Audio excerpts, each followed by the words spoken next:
Sa Honda guys, ang gumagamit nito is CB125, Wave 125, Wave 125S, Wave Alpha 125. Yun po yung sa Honda. Sa Suzuki naman, gumagamit nito is Gixxer 150 at Gixxer 155. Yun lang po yung gumagamit nito. Si Yamaha at Kawasaki, wala po silang motor na gumagamit ito. So next is yung CPR7 naman. So CPR7 sa Honda guys, ang gumamit ng CPR7 is CB110, Click 125 at itong PCX 125 nila, tsaka yung PCX 150i. Yun po yung gumagamit ng CPR7 sa Honda. Sa Suzuki naman guys, ang gumagamit nito is itong Suzuki Address 115Fi, Suzuki Nix 115, itong Raider J 115Fi, at itong Shooter 115Fi. Yun po yung gumagamit ng itong CPR7 sa Suzuki. Si Yamaha at Kawasaki, wala ding motor na gumagamit daw. Okay. So next natin is itong CPR8. So sa CPR8 guys, karamihan nito si Yamaha, marami. So unahin muna natin sa Honda. Sa Honda guys, ang gumagamit nitong CPR8AA is itong Beat 110, Scoopy 110, TMX 150 Supremo, XR125, XR125L, XR150L, Zoomer X, CB500, at itong CBR 500 nila. Sa Kawasaki naman guys, ang gumagamit nitong CPR8 is itong Rouser 220 nila, yung lumang modelo, at itong Rouser NS200. Sa NS200 kasi tatlo yung Sparkplug niyan. So yung dalawang side, ito po yung CPR8.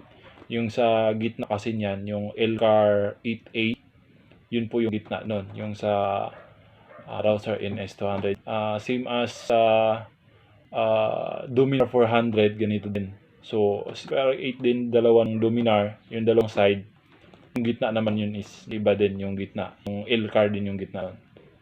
Sa Suzuki guys, ang magamit ito is itong Raider R150Fi, tsaka yung Storm 650. Sa Raider R150 guys, yung stock kasi is MR8 yan eh.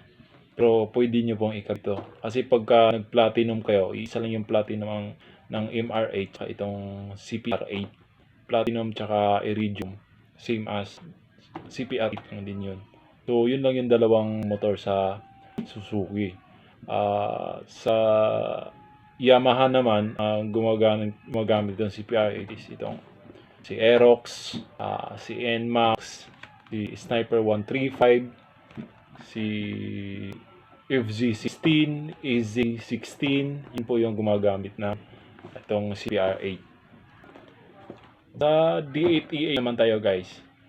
Sa Honda, ang gumagamit itong D8EA is itong CG125, TMX155, XL125, XL100, at TMS125. Yun po yung gumagamit.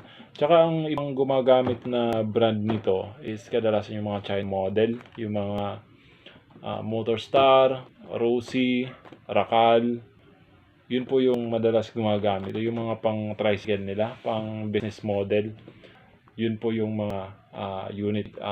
Madalas ito talaga ginagamit nila, DEA. So yun lang guys, sana may nakuha kayong idea about sa Sparkplug ng motor ninyo. At kung may mga model ako na hindi nabanggit, pwede nyo i-comment sa baba, sasagutin ko yan.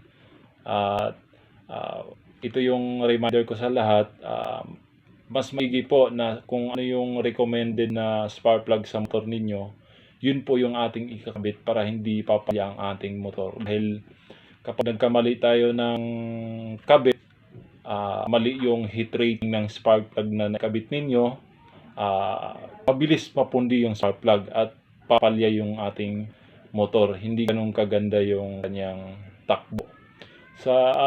At reminder ko lang din sa mga, lalo sa mga naglo-long drive, i-maintain natin yung ating spark plug. Mas maganda po may dala kayong extra. So, ngayon pa lang, pwede na kayong bumili ng extra para just in case na masiraan kayo, may pamalit agad kayo na hindi kayo pagdating sa biyahe, kasi pag long drive, mahirap hagilap ng tindahan lalo pag ginabi kayo. So, yun guys, stay safe lang kayo at ingat sa biyahe. At huwag kalimutan mag-subscribe guys, mag-like, share. So, thank you. Thank you guys.